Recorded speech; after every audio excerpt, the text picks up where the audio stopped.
¿Qué tal? Hoy vamos a meternos de lleno en una de las tecnologías más revolucionarias que existen, la escritura. Pero ojo, no la vamos a ver como una simple habilidad que se aprende en la escuela. Vamos a entenderla como lo que es, una invención tan potente que literalmente remodela nuestro cerebro cada vez que leemos. Y para empezar a ver, una pregunta que parece sencilla. ¿Nacemos programados para leer, así como nacemos programados para caminar o para hablar? Mucha gente asumiría que sí, ¿no? Pues la respuesta es un no, pero un no rotundo. A ver, el lenguaje hablado tiene cientos de miles de años, es ancestral. La escritura, en cambio, tiene apenas unos milenios. En tiempo evolutivo, eso no es nada. Por eso no existe un área de la lectura que venga de fábrica en el cerebro. No, tenemos que construirla nosotros mismos.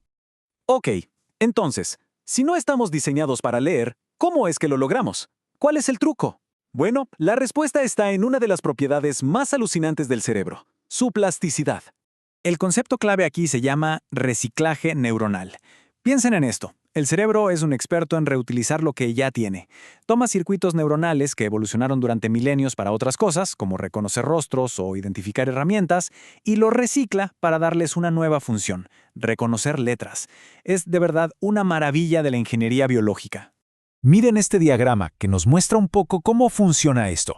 Cuando leemos, la información visual viaja a una zona muy específica que los científicos, de forma muy gráfica, llaman el área del buzón de letras. Su único trabajo es identificar la forma de las letras. Una vez que las reconoce, esta área actúa como una centralita, conectando esa información con otras dos redes cerebrales importantísimas, una que procesa los sonidos del lenguaje y otra que recupera el significado de las palabras. Es una colaboración perfecta.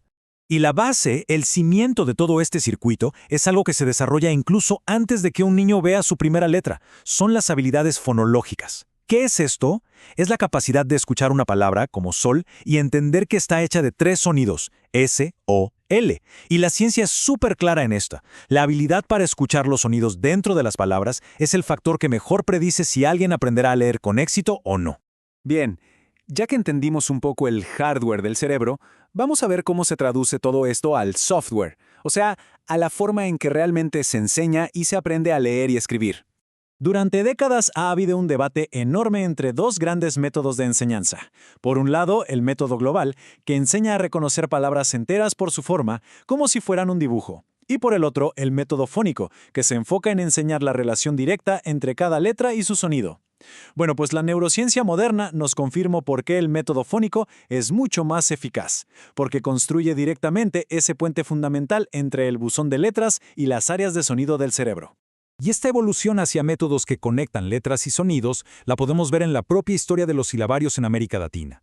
Se pasó de métodos muy básicos a propuestas sistemáticas como la de Sarmiento. Luego apareció el famosísimo silabario mate, conocido como el ojo, que inteligentemente integró imágenes.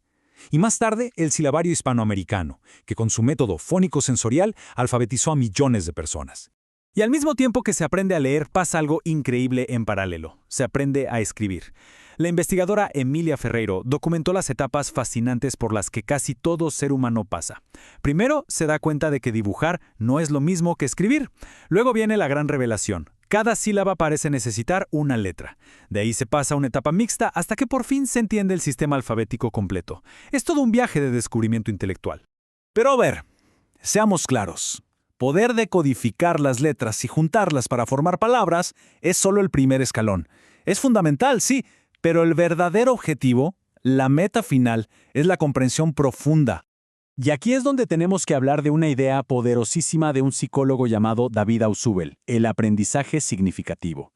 Lo que él decía es que aprender de verdad no se trata de memorizar datos sueltos como si fuéramos una computadora. Se trata de tejer la información nueva dentro de la red de conocimientos que ya tenemos en la mente. La clave es conectar, no solo coleccionar datos. La diferencia es crucial. El aprendizaje mecánico, el de memoria, es como tener un montón de ladrillos sueltos. Puedes tener miles, pero no tienes una casa.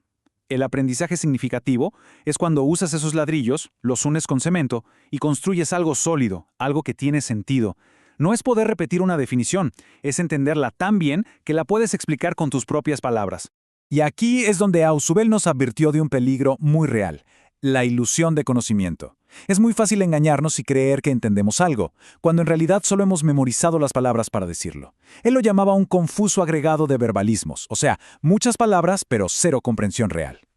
Bueno, y todo esto que hemos visto, la neurociencia, los métodos de enseñanza y la búsqueda de la comprensión, nos lleva directamente a un debate súper actual y muy interesante. La pregunta que se hacen muchos padres y educadores hoy es esta. Ahora que tenemos teclados por todas partes, ¿importa realmente cómo escribimos a mano? ¿Tiene sentido seguir enseñando la letra cursiva o es mejor la imprenta? ¿O deberíamos saltar directamente a enseñar a teclear? La verdad es que hay argumentos prácticos en ambos lados. Quienes defienden la cursiva dicen que es genial para desarrollar la motricidad fina y que como cada letra es distinta, ayuda a evitar confusiones típicas como la B con la D. Por otro lado, sus detractores dicen que la imprenta es más fácil de aprender, se parece más a lo que leemos en los libros, y que el tiempo que se invierte en la cursiva se podría usar para otras cosas. Pero los argumentos más interesantes van más allá de lo práctico y llegan a lo neurológico. Hay uno que es especialmente potente. Los defensores de la cursiva afirman que el acto físico de enlazar las letras de forma continua activa una parte del cerebro llamada Sistema de Activación Reticular, o SAR. Piénsenlo, este sistema funciona como un filtro que le dice al resto del cerebro, oye, presta atención, esto que estás haciendo a mano es importante, guárdalo bien en la memoria. Y aquí viene el punto clave desde la neurociencia. Teclear en un computador no es lo mismo para el cerebro que escribir a mano.